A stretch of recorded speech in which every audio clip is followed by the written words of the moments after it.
Chika, eto na yun! Chika! Walang filter, walang edit. Chika! Hindi ito fake, hindi ito late. Chika ni Sisa! Lahat ng ganap sa showbiz pag-uusapan natin dito. May nag-break, may nagkabalikan. Tara at pag-usapan. Kung ano man ang chika, alam na ni Sisa. Ito ang Chika ni Sisa. Chika! Ni Sisa! We are number 106.7 Energy FM. Ang panggawag mong sabihin radyo, sabihin mo Energy. Sa magandang hapon pa rin po sa inyong lahat mga pangga Metro and Mega Manila. Ako pa rin po si Kapitana Sisa at ito ang final gap ng ating Chika ni Sisa. Boo! At syempre gusto kong batiin ang aking sister, ang aking sisi, o diba? Na si Rean May Inventor ng MX3. Hello sa'yo, sisi. Ayan, mag-iingat ka, napakagandang dilaga mula sa MX3, si Rean May Inventora. Kasama niya ang mga nagagwapuhang sina Fritz Chavez at si Christian. Magkita-kita tayo sa Martes sa Santa Cruz Plaza para sa Huli Kapangga at yan sa atin ang MX3. Dito ako, believe. Diba? Hello pa rin po sa lahat pa rin po ng ating mga pangga na patuloy pa rin po nakatutok, lalong-lalo na dyan. Sa mga taga La Huerta, Paranaque, sa magandang hapon po sa inyong lahat. Batiin na natin ang mga taga Cruz Naligas, Quezon City. Isang magandang hapon po. Ayan. Nakakatuwa naman po kasi syempre kahit po kayo ay naghahanap buhay, diba? Kasama nyo kami sa inyong background, diba? Hayaan yung magdala kami ng customer sa inyo. Wow! Diba? Na nakakaloka. Mag-iingat kayo, Sis Rean, ha? Kung saan man kayo patungo, diba? Naway ay kayo ay gabayan sa inyong paglalakbay. Kung pauwi man kayo, hangad ko na makarating kayo ng safe sa inyong paroroonan, diba? Sa tulong ng may kapal na sa akin ay nagmamahal with MX3. O, diba? Ganun yun. Anyways, ako mga panggaya, ito na, tumungo na tayo sa ating pangalawang Chika! Nakakaloka to the highest level. Bakit mo nga ba nababanggit ang MX3? Dahil susunod na after ko ang ating MX3 stories. Diba? Kung saan nga naman isang kwento na naman ng inspirasyon, pagbabago, kung ano nga ba ang nangyaring transformation sa kanya sa tulong ng gabay ng Panginoon. Malalaman nyo yan in just a short while pagkatapos ng Chika ni Sisa. Pero eto na ang ating chikahan. Dahil binabatikos daw ngayon at marami na din ang mga nagkokomento. Ewan ko ba naman diba, nasimulan kay Joshua Garcia sa pagre-repost lamang ng isang impeachment case trial sa kanyang TikTok account, if I'm not mistaken, ay alam mo yun, dinagsana siya ng kung ano-anong pambabashing, kung ano-ano nang sinabi, hindi ba? Ngayon naman, eto nakakaloka, diba, ang mga utawnes, diba, ang daming time, diba, walang work, gano'n. Wala kayong mga work at talagang hinanap nyo at talagang tinignan nyo isa-isa ang diba, mga nasa followers or fina-follow ni Riza May Dizon. Nakakaloka dahil nga ngayon ay para bang kine-question na ngayon ang integridad ng dating child star na ngayon ay isa ng full-grown woman. O diba, isa na siyang ganap na young fine lady.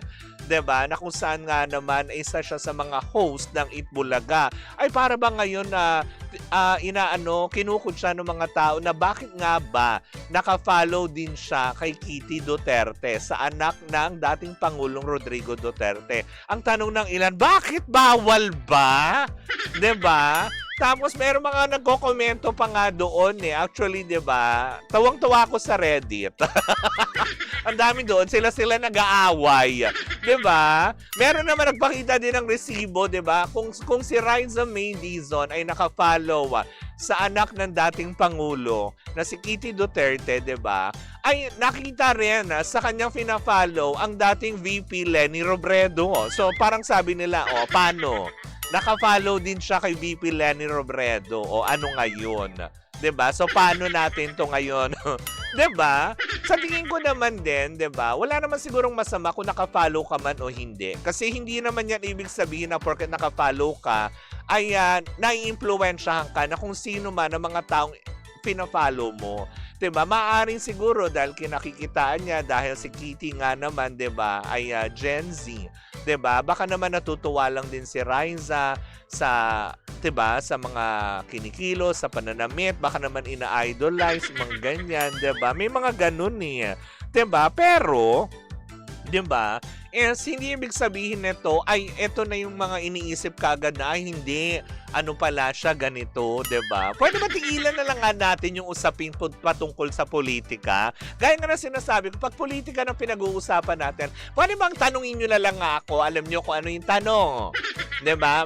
Ilang beses ko na itong sinasabi, 'di ba?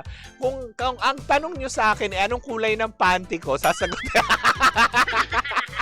sasagutin ko ano bang magandang panting isuot na hindi alam mo yun, nakakaitim ng alam mo yung waistline, 'di ba, yung mga ganyan. Yan ang mga pag-usapan natin. Hindi yung mga kung ano ng politika kasi alam niyo, walang nananalo sa diskusyon, sa argumento ng bawat Pilipino kung politika na yung pag-uusapan natin. Tama ko, mali, 'di ba? Kasi 'di ba, may kanya-kanya tayong pananaw, may kanya-kanya tayong paniniwala. At naniniwala ako na hindi mo naman kailangan impluwensyahan ng iba para lang gustuhin din kung sino yung napupusuan mo ng mga kandidato, sinusuportahan mo, ng mga grupo, yung mga ganyan. Kasi lahat yan may kanya-kanyang pag-iisip. Let them be. Hindi mo kailangan din kung ano yung gusto mo, kailangan gusto ng iba. 'Di ba? Hayaan mo silang pumili rin kung ano yung sa tingin nila makakapagpasaya sa kanya. 'Di ba? Kaya ang gulo-gulo ng mundo at ang gulo-gulo ng Senado. Gano? Char! Lang! 'Di ba? Sabi niya, hirap maging artista, lahat ng galaw mo napapansin. Oo nga eh. Alam niyo ba? 'Di ba? I feel them. Wow! Artista ka ba? Hindi. Kasi minsan, 'di ba? Alam niyo 'yun, guys, pag nakikita niyo naman ako sa mga landian, wag niyo na ako sasabihan kagad na, "Uy, napapanood kita." Kaya ang ending, imbes na maglandi ang bakla, hindi na lang, uuwi na lang ako. Kasi, 'di ba, may nanonood pala. Maraming ganyan. Ang hirap talaga, Jeff Tans Olivero. 'Di ba? Jerwin De Leon. 'Di ba? Kaya minsan pag ganyan, hindi, totoo naman. Totoo, alam mo, kidding aside, siningit ko lang 'yon para maging katatawanan. Kasi nga, 'di ba, na sa bawat galaw, tulad na lang 'to nila Riza May. Alam naman natin na very wholesome, very naman talaga, very talented yung bata. At wala naman siguro siyang bahid na kung ano mang politika. Let's just leave them alone. 'Di ba? Hayaan na lang po natin. Kasi baka naman, alam mo yun, prior to that, pamatagal na niyang fina-follow. Hindi naman ibig sabihin ngayon lang finalo. Porket may mga ganito kung ano pangyayari sa ating kapaligiran. Hindi rin ibig sabihin ay against siya sa pamamalakad ng kung sino. 'Di ba? Hindi naman ibig sabihin din ito ay siya ay isang oposisyon. Yung mga ganyan. Baka naman talaga kasi magkakaibigan sila or magkakakilala ever since pa. 'Di ba? So, let's give them the benefit of the doubt. Ganon. 'Di ba? Pero ulitin ko, pag nakita nyo nga ako sa mga landian, huwag nyo na akong pinapansin. 'Di ba? Na nakakaloka. Sabi niya, baka pati ang, sabi niya, baka daw pag pwede ko ba sabihin to sa ere? Hindi. Pwede naman siguro. Baka daw, excuse me sa mga kumakain, 'di ba? Baka daw kasi pag konting kibot ni Riza, pag-uusapan din. Oo, 'di ba? Tsaka 'di ba, effort 'yun yung para hanapin niyo pa yung mga nasa list ng following ni Riza May Dizon at makita niyo naka-follow siya kay Kitty Duterte tapos ngayon gagawin yung issue. 'Di ba, na nakakaloka? Pag usaping politika, naku, wag na. Hindi talaga. Wale. 'Diba? Bitawan natin yan pare-parehas na mag-usap na lang tayo kung saan ang masarap ang sangyupsalan, kung saan ang may pinakamasarap na milk tea, saan nga ba may pinakamaraming pinakamurang buffet. Yan, maraming pwedeng pag-usapan. 'Diba? Hayaan na lang po natin. 'Diba? Doon sa mga nakakaalam tungkol sa batas, kung ano man ang gusto nilang gawing pamalakad, hayaan na lang natin sila. Tayo mag-usap-usap tayo. Kung ano nga bang pwedeng mabili ngayon sa Shein. Gano? Ano nga ba ang trend ngayon online na pwedeng bilhin? 'Di ba? Lalo sa TikTok. 'Di ba yung mga ganyan? Mas maganda pa yung ganyan kaysa ganito, 'di ba? Pero ako, ayan, may dot na ako nakikita. Oo, alam ko na, MX3 stories na. Na nakakaloka. Pero yun lang, 'di ba? Uulitin ko ha. Pag nakita niyo po ako sa landian, huwag niyo na po akong lalapitan. Gusto ko rin pong lumigaya. Mas maganda pa ngayon dati. Di ba? Yung walang pakialam sa akin yung mga tao. Pero kasi ngayon pag nakikita na ako, napapanood kita sa TikTok. Alam mo, napapanood kita sa Energy FM. So ang bakla, uuwi nga.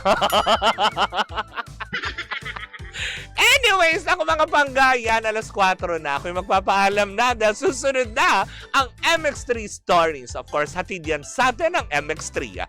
Dito ako, Believe. Kasama nyo dyan sina DJ Jimbo and DJ Sheena para sa isang istorya na kapupulutan na naman natin ng inspirasyon. Kung sino man ang ating guest for today, well, malalaman nyo yan in just a short while. Muli po ako si Kapitana Sisa at eto pa rin ang Chika ni Sisa. Woo! At tuloy-tuloy po muna ang ating tugtugan. Syempre dito po lamang yan sa number 106.7 Energy FM. Panggawag mong sabihin radyo, sabihin mo Energy.